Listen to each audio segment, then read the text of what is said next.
Hello, I'm Chase Brewer, and these are the 5 people watching me today.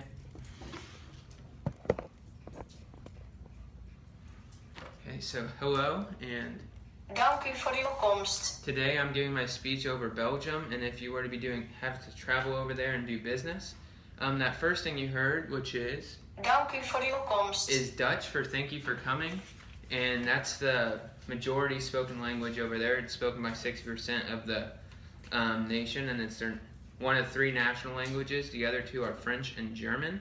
Flemish is the sub-language of Dutch, which is what is spoken 60% over the country.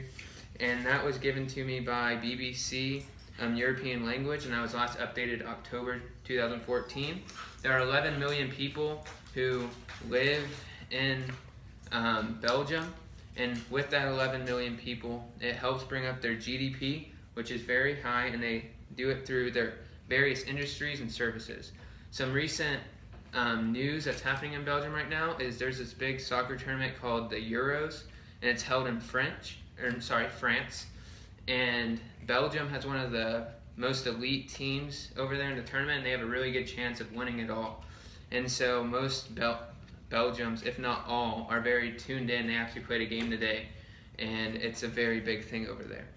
And so, second, there's another, multiple languages, or multiple words in the language. Here's another Dutch thing that would be very helpful. It is please, which is Alsjeblieft. and that's how you say please in Dutch. It's just another word that would be very handy to have. Even though they do speak English, you want to know some key words in Dutch. Over there for transportation, they have this big metro, which is the Brussels Metro, and it's the only rapid transport they have right now. But they do have other urban transits networks, and those are in Antwerp, Ghent, and Brussels, and they're all growing up and they're growing very quickly.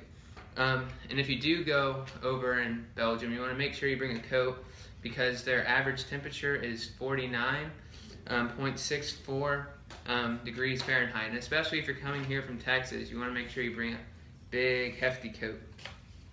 And then just some key things like hand gestures and stuff you don't want to do over there because it take offense to it, and verbal gestures as well. You don't want to address someone by their first name when first meeting them. It's viewed as very disrespectful, and it would get you off on the wrong foot. Also, hugging in the business sense over there is very bad. I guess it's not the best over here too. You don't want to go up and just hug people, be over friendly, but it's just one other thing. And then the worst thing of all is to point your index finger at them like this. You don't want to single people out. That's viewed as definitely the worst overall. And all that information was given to me by Passport of Trade, businessculture.org, and that was copyrighted in 2014, and it is updated regularly. Okay, and then, so doing business over there, you want to make sure, it's a little bit different from over here, but they have a lot of the same foundations. One of the biggest differences is they don't give gifts. The only time they give gifts are on special occasions, like if you were to close a deal. Otherwise, you don't want to give them at all. They don't view them as very welcomed. And then also, if you do give a gift, it has to be very neutral. If you have things with your brand on it or the other brand, it's not accepted very well. And if you do get a gift, you want to make sure you sit there and you open it right away in front of them. It shows your appreciation for wanting the gift. And then clothing, so it's pretty similar, or the old-fashioned workplaces over there are pretty similar to ours here. But the newer ones that are up and coming are very casual. On most occasions, you just wear jeans and then a nice button-down shirt, but you don't have to have it buttoned all the way up, or a tie. You can just have it loosely fitted. And then one of their biggest things is you don't want to be tardy there. They're very good on time and everything. And the rule is if it's 5 or less minutes, you don't have to say anything. 5 to 10 minutes, you want to call ahead, tell them you're running late, and anything over 15, don't even bother their show, just reschedule. You don't want to, it's very frowned upon. And then the last thing is when you go to a meeting, you want to make sure that it's pretty much the same as it is over here.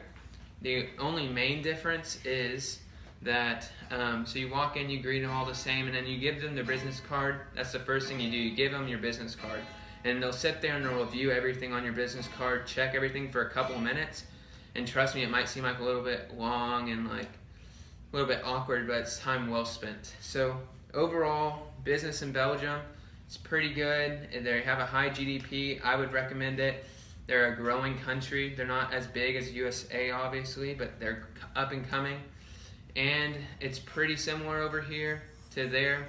There's some few differences here and there, but overall it's a pretty nice area. And if you like soccer, it's a big thing because that's a big culture. So here is the rest of the people again to end it, and thank you.